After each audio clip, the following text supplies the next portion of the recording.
Can you tell how much your past experiences have influenced your present?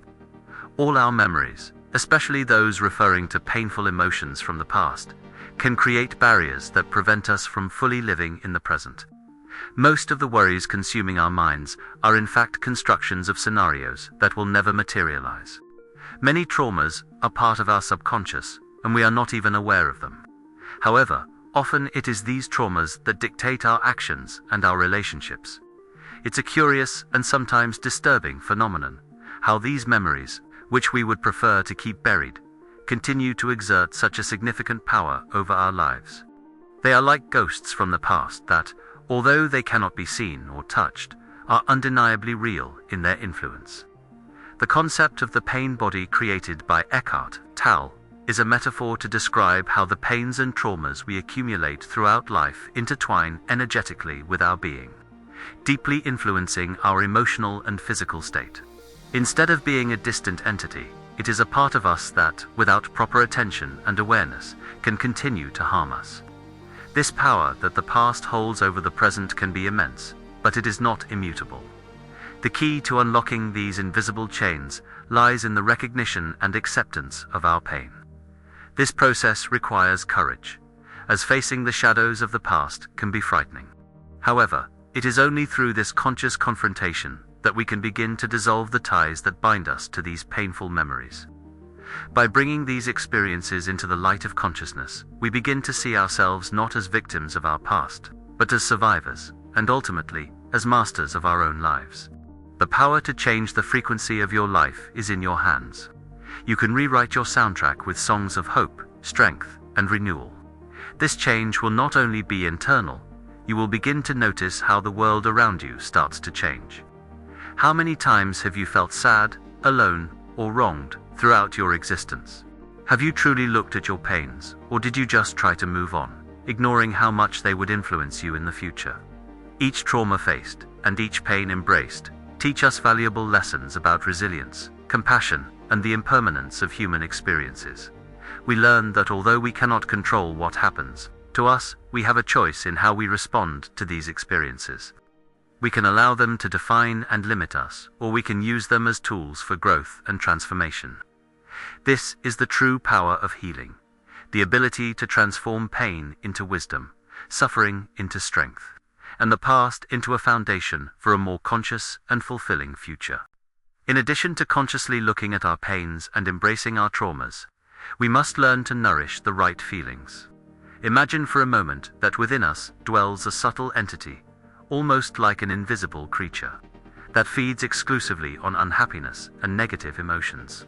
This being, which Tolle calls the pain body, is not a figure from science fiction, but a powerful metaphor to describe how our past and present emotional pains intertwine, forming a vicious cycle of suffering.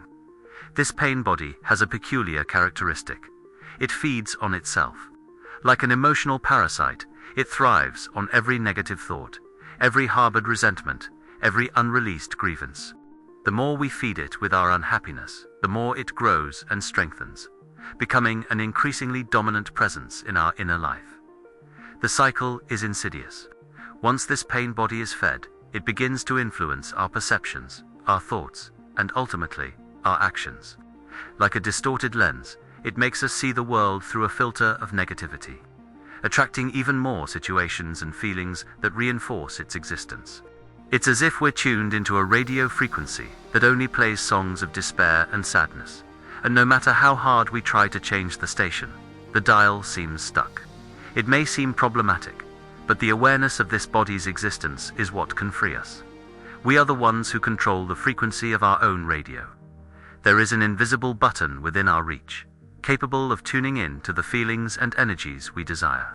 We can and must connect with thoughts, emotions, and actions that feed not the pain body, but our deepest essence, that part of us that yearns for peace, joy, and love. This requires a practice of mindfulness and self-observation, a skill that we can develop with time and patience. When we face our pains with compassion and understanding, we begin to diminish the power they have over us, gradually weakening them. It is crucial to surround ourselves with content and experiences that nourish our souls and uplift us. Whether through inspiring books, Videos like this one, physical exercise, meditation, moments of genuine connection with others, or immersion in nature. All these things serve as powerful antidotes against the frequency of the pain body. It is not by chance that many meditative techniques emphasize the power of being here and now. The now is the only moment we truly possess, and it is where life happens. Living in the now is liberating. It is embracing each moment as it presents itself, without the shadows of the past or worries about the future. Without the shadows of the past or worries about the future. Often, we spend our days lost in thoughts about what was or what will be, neglecting the wonders and challenges that lie before us here and now. When we pay mindful attention to the present moment, we begin to notice the small joys and little miracles that used to escape us. The sunlight filtered through the leaves of a tree, the smile of a loved one, the sensation of a gentle breeze on our skin. All these experiences may seem insignificant, but they make up the essence of life. Pause and think for a moment. How many extraordinary things are part of your now? Your health, your job, your home, the people you love, the simple fact of being alive and aware. Having gratitude for what we are today is essential to building a better future. Feelings of pain, anger, and frustration act as powerful barriers that hinder us from achieving our goals. 726. By cultivating a sense of appreciation for what we have and who we are right now, we transform our perspective on life. Every breath, every smile, every encounter becomes a reason to be grateful. Allow yourself to live, love, and laugh without reservation, here and now. Because in the end, that's all we truly have. The now is the most valuable gift we possess, and recognizing it as such is the first step toward a truly fulfilling and meaningful life. The practice of living in the now does not mean resignation, but rather a deep understanding that the present moment is all we have, and that is the only path to peace. By acknowledging that our thoughts and emotions are fleeting, and that we are the consciousness behind them, we begin to unravel the ties that bind us to suffering. The pain that once seemed to define our existence begins to lose its power over us, allowing true peace and joy in living to emerge from within.